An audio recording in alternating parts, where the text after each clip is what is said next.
জুলাই গণঅভ্যুত্থান সংশ্লিষ্ট আমাদের স্থানীয় সরকার পল্লী উন্নয়ন সমবায় মন্ত্রণালয়ের কিছু উদ্যোগ ছিল। আজানের পরে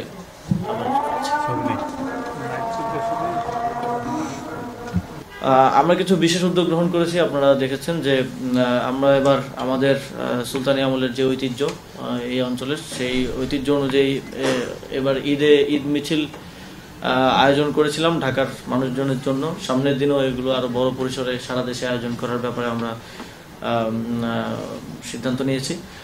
আবরার ফাহাদের স্মরণে পলাশীর মোড়ে আগ্রাসন বিরোধী 8 স্তম্ভ স্থাপন করা হয়েছে, নির্মাণ করা হয়েছে।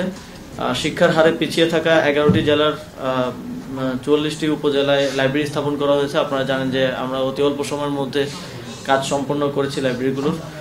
প্রতিটিতে 53 লক্ষ করে মোট 23 কোটি টাকা খরচ করা হয়েছে। 2023 সালের শাপলা চত্বর হত্যাকাণ্ডে শহীদ 58 জন এবং 2021 সালের মোদী বিরোধী আন্দোলনের শহীদ 19 জন, মোট 77 শহীদ পরিবারকে 10 লক্ষ টাকা করে মোট 7 কোটি 70 লাখ টাকা অনুদান প্রদান করা হয়েছে। আপনারা জানেন যে এই দুটি আন্দোলনই আমাদের যেই জুলাই গণঅভ্যুত্থান এর পূর্ববর্তী যেই গণতান্ত্রিক আন্দোলনের যেই ধারাবাহিকতা তার অন্যতম গুরুত্বপূর্ণ অংশ। সেই জায়গা থেকে সেই সময়কার শহীদদেরকে স্বীকৃতি দেওয়া এবং একই সাথে তাদের পরিবারকে আর্থিক সহযোগিতা করা, যেটা বিগত 12 বছর হয়নি, সেটা আমরা করার চেষ্টা করেছি।